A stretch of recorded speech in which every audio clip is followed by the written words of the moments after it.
people say, in Spanish, for example, they say medios de comunicación, and they are referring to commercial mass media. For me, that's medios de información, information media, not communication media, because communication is two ways. I mean, there's a simple basic difference between information and communication. Information is one way, communication is two ways. So commercial media is not communication, that's information. But if you talk about community media, where people can participate, there's that dialogue between the community media and the people, and people make decisions also, that's communication. So first of all, I always, when I present these things, I say, please make the difference between information and communication. Don't say that mass media is communication, that's a different thing. Second thing I always make the difference, and I've been writing a lot about this, not only in my book Making Waves, but in the papers and the introduction of another book that just came out, which is called The Anthology of Communication for Social Change Texts. I say journalists and communicators are not the same thing.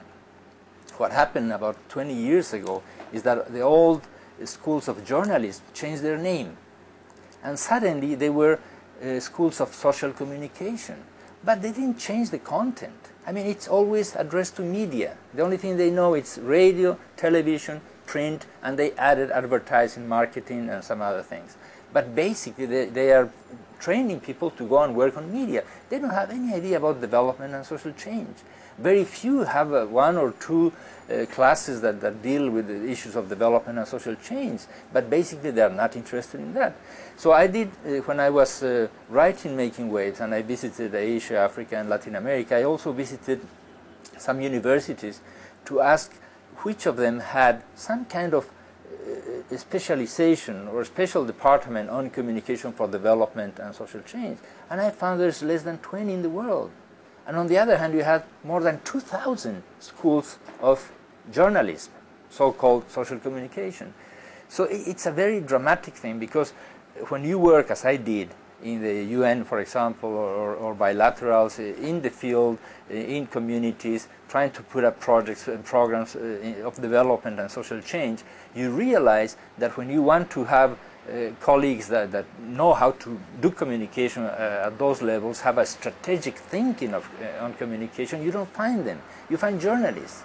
I was in UNICEF in Nigeria for 4 years, and I had a good budget, great money to do things, interesting things, etc.